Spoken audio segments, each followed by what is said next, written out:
Hello sa inyong lahat. Ako nga pala si Michelle Garcia, at gusto kong ikwento sa inyo kung paano nagkaroon ng 12,000 subscribers si Josel Resiles sa loob lamang ng isang buwan. Huwag kayong mag-alala kung paano niya nagawa ito. Narito ang 5 proven ampersand tested ways na ginawa niya.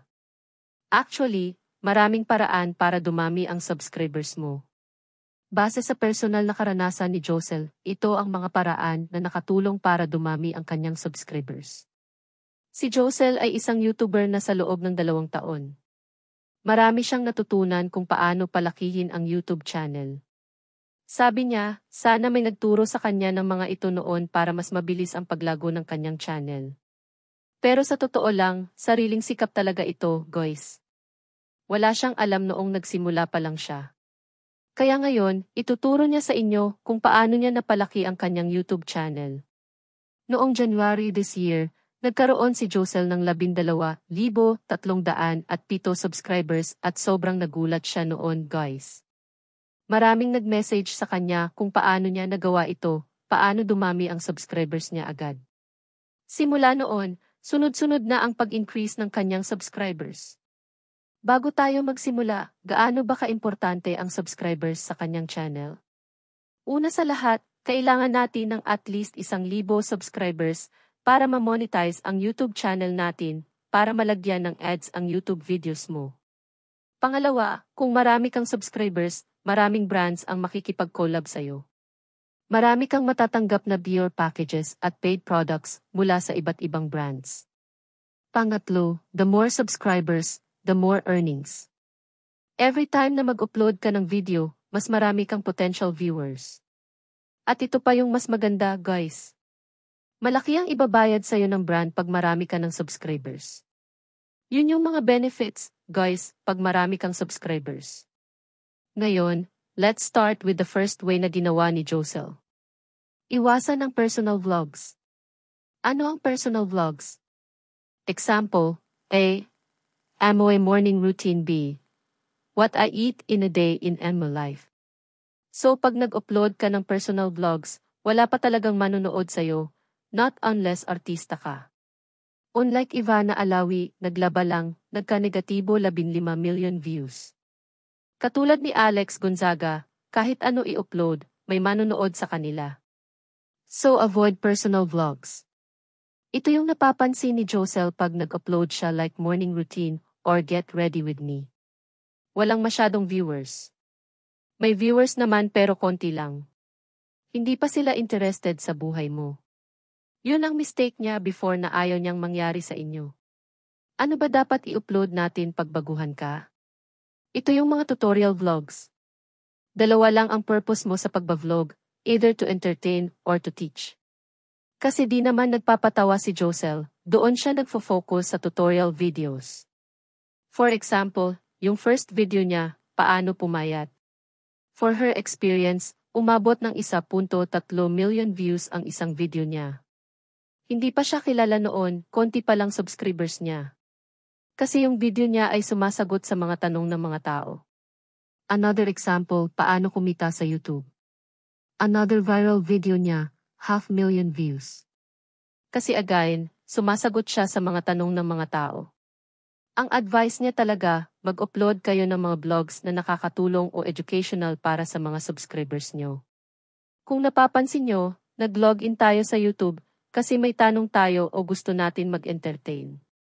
Yun yung videos na nakakatulong para dumami subscribers at tama ang sinasabi. It only takes one viral video to grow your channel fast. Kasi siya personally, noong mag-viral video niya, sunod-sunod ang pag-increase ng subscribers niya. Hello sa inyong lahat. Ako nga pala si Michelle Garcia, at gusto kong ipagpatuloy ang kwento ni Josel Resiles kung paano siya nagkaroon ng 12,000 subscribers sa loob lamang ng isang buwan. Narito ang pangalawang paraan na ginawa niya. Engage with your subscribers. Napakahalaga na mag-reply ka sa mga subscribers mo. Marami ding nagko-comment sa mga videos ni Josel at binabasa niya ang mga ito. Sinisikap niyang mag-reply sa abot ng kanyang makakaya. Ang importante, guys, ay treat mo ang subscribers mo as a friend. Kahit 4 lang sila na nanonood ng videos mo, treat mo sila as valued persons. Kung ano yung nire-request nila, iyon ang ginagawa niyang vlog. At magbigay ka rin ng giveaways para mag-thank you sa loyal subscribers na nanonood sa kanya. Ang benefit ng giveaways ay share nila ang videos mo. Dahil dito, marami ang nakaka-discover ng video mo. Kung gusto mong manalo ng giveaway, susundin mo talaga ang mechanics niya. Kaya, nakakatulong din ang giveaway sa pagdami ng subscribers mo. Pero may disadvantage din ito. May ibang subscribers na mag-unsubscribe pagkatapos ng giveaway, especially kung hindi sila nanalo. Kaya hindi masyadong advisable ito. For Josel, ang effective na paraan ay kilalanin mo talaga ang mga subscribers mo. Mag-reply ka sa mga comment, ay shout out mo sila minsan sa video mo. Every time na makahit ka ng milestone, ay share mo ito sa vlog mo. Si Josel, kahit noong 70 pa lang ang subscribers niya, nag-celebrate pa rin siya. Minsan, nag-DM ang mga subscribers niya sa Instagram at ni-replyan niya talaga ang mga ito. Kung may tanong pa kayo, mag-comment lang kayo sa baba at replyan niya talaga yan isa-isa, kahit hindi agad-agad. Iwasan niyo pala yung mga comment na hug to hug, sabay tayo sisikat, or nabisita ko na yung bahay niyo, bisitahin niyo rin yung akin. He, napindot ko na, pindutin mo na rin sa akin. Personally, pag may nag-comment ng ganoon sa video ni Josel, nade-disappoint siya. Parang pumunta lang sila doon para mamingwit ng subscribers. Para kay Josel, para makahanap ka ng totoong kaibigan, mag-comment ka ng tama sa vlog nila. I-appreciate mo kung ano ang nagustuhan mo sa vlog nila. At kung may criticism, i-comment mo rin yun para makatulong sa kanila. Mas na-appreciate ni Josel yung mga ganun. Yung mga YouTubers na ganun ang comment, bibisitahin niya talaga channel nila. Malaki ang possibility na mag-subscribe siya sa kanila. Sige, narito ang kwento ni Josel Resiles mula sa perspektibo ni Michelle Garcia, tungkol sa ikatlo, ikaapat, at ikalimang paraan para dumami ang subscribers. Hello sa inyong lahat! Ako nga pala si Michelle Garcia, at gusto kong ipagpatuloy ang kwento ni Josel Resiles kung paano siya nagkaroon ng 12,000 subscribers sa loob lamang ng isang buwan. Narito ang pangatlo, pang-apat, at pang-limang paraan na ginawa niya. Third way, upload consistently. Guys, nag-upload si Josel ng video once a week. Kung consistent ka sa pag-upload, nanonotify ang mga subscribers mo. Mapapansin nyo, guys, pag di ka gaano nag-upload, for example, last month pa yung upload mo, parang ayaw ng mga tao mag-subscribe. Parang wala kang pakialam sa channel mo. Tapos ito pa yung disadvantage pag di ka nag-upload sa channel mo. Yung video na yan, di na magpo-pop up sa timeline ng subscribers mo. That means mawawala ka na sa kanilang playlist. Alam nyo ba, guys, ang dami ng bagong YouTubers. Everyday marami ng videos na ina-upload. So kung hindi ka consistent, mapapalitan ka ng ibang YouTubers. Katulad lang din yan ng Facebook, pag consistent kang mag-upload sa Facebook, palagi kang magpo-pop up sa timeline nila. Ganon din sa YouTube, the more uploads, the more engagement. So talagang magpo-pop up talaga video mo sa mga subscribers mo. So may mga times na pag nag-upload ka, konti lang ang nanonotify, especially pag minsan ka lang mag-upload. Kaya mapapansin mo yung iba, ina-unsubscribe ka nila. Mapapansin nila na hindi ka na active. Lamang talaga yung mga consistent vloggers. Fourth way, share your videos. First time ni Josel mag-upload ng videos, ito yung ginawa niya. Yes, lahat naman tayo may Instagram, Facebook, Twitter, at TikTok. So share nyo yung videos nyo sa lahat ng social media accounts nyo. Kasi malaking tulong talaga siya. Especially kung nagsisimula ka pa lang, marami ka ng friends sa Facebook, family mo, friends, classmates, kapitbahay mo. Yun yung una niyang ginawa, kahit medyo nakakahiya, gulang. Laking tulong na i-share nila ang mga vlogs mo. Si Josel, guys, pag may new upload siya, nagpo-post siya sa Facebook. Tapos nag-story siya sa Instagram.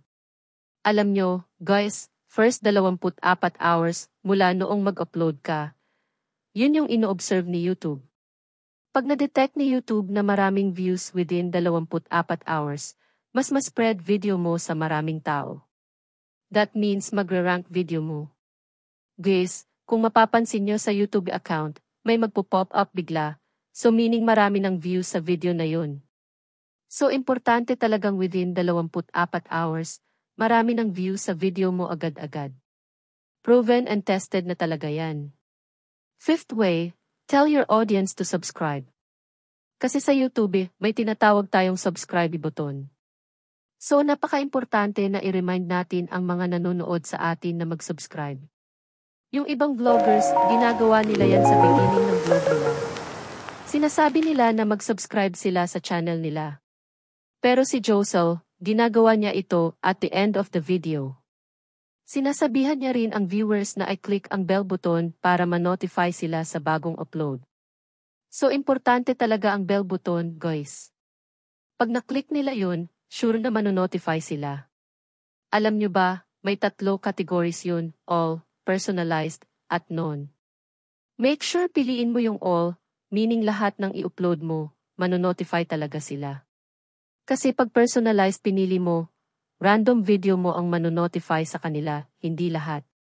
Kung napapansin nyo, nanonood sila ng video mo pero di sila nag-subscribe, so importante talaga na i-remind natin na mag-subscribe. So importante na may subscribe button sa baba. Importante na may subscribe link, kopyahin mo sa Facebook every time na mag-share ka ng vlog, Instagram swipe up para diretso na sila sa channel mo. So subscribe button is important. Once nagagamitin mo yung subscribe button, dadami talaga subscribers mo. Yan ang kwento ni Josel Resiles at ang mga paraan na ginawa niya para dumami ang kanyang subscribers. Sana makatulong ito sa inyo.